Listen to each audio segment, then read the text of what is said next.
I'm gonna find my baby. Woo! Oh, that sun goes down. I'm gonna find my baby. Woo! Oh, that sun goes down. I'm gonna find my baby. Welcome to TT 2025. It's been 715 days since we've seen this face and 351 since we've seen this face. Booby, welcome I'm back. Thanks for having me. We're so glad to have you back. I'm here. Thanks for having me, ladies and gents. I didn't know you could count as high as 735. Hey, I've but there got we go. 10 fingers and 10 Doing toes. that thing again. All right, don't show You've off. been told off about it. Tom Birchall's back as well. This is going to be the daily roundup. We're starting with a preview, but each and every day for the next 2 weeks, we'll be here on the island bringing you all the news, the gossip, all the behind the scenes features, and all the goings on. All the goss. But the question is, where do we start? Well, listen, as always, we come to the Isle of Man TT off the back of the Northwest 200, don't we? And it's safe to say there was a bit of drama there, wasn't there? And there's a couple of riders that will be coming here that'll, I'm thinking of Pete Hickman and David Todd. They'll want to make amends for arguably, and I say arguably because everyone's been arguing about it since, their robbed result. Yeah, well, you got to call it. Was it a time penalty or not? You know what? I think Michael Dunlop should have got a penalty. I also think Pete should, to be honest, because we've all watched it in slow-mo, haven't we? And he didn't really stop. So, yeah, I think there probably should have been some penalties handed out. There wasn't, you know. It's what it is. You know, it didn't go that way. But what we did see was an horrendously fast Michael Dunlop reunited with BMW. Yeah.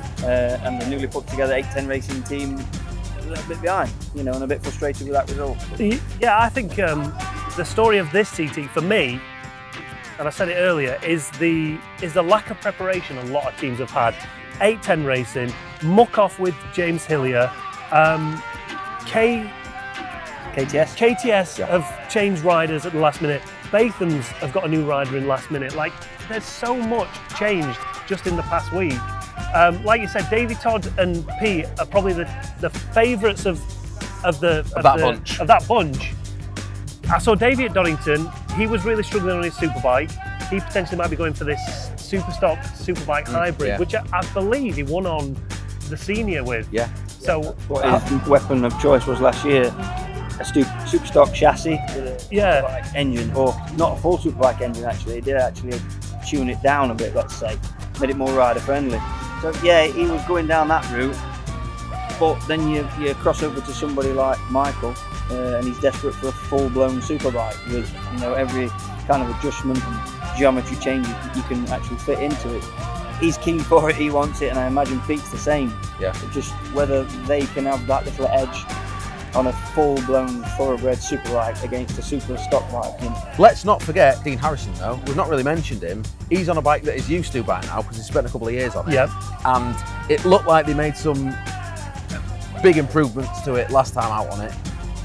And he's pretty good round here. He's all right. Was it 2019 senior that he won? yeah. He's a race winner on big bikes. He's got a bike that he knows and a bike that's really fast. So, you know, there's a few players, isn't there? Yeah, he was looking very uncomfortable on it in the Northwest. At the beginning. But then after speaking to him back down at Donington for the podcast, he was so much more comfortable with it. So he might be going. He's the best prepared out of all the let's say the big four. He's coming in with, like you said, with a bike that he knows. So we know that they're going to be there or thereabouts in every single race. Yeah. Where else should we be looking further down the grid when it comes to solos? Josh Brooks is one of the best short circuit riders in the country, if not the world. He will be on a quick bike this year. Yeah. And he was on a podium in last year's Senior TT. Yeah. You know, he's going to be there or thereabouts. I think we should get the viewers to leave us some comments. What do you want to see from us three? Where would you like us to present these daily roundups from? Because I think there's some interesting places that people will probably want to see. Yeah, We've got some footage coming as well. Yeah. And do you know what? I think we got through that without mentioning the weather. Exactly. If you want to check out all the latest news and gossip and views, head over to iomttraces.com. And on the socials, Boothie, we are at TT Races Official. He's got it. Easy. Until tomorrow, see you later, guys. Ciao.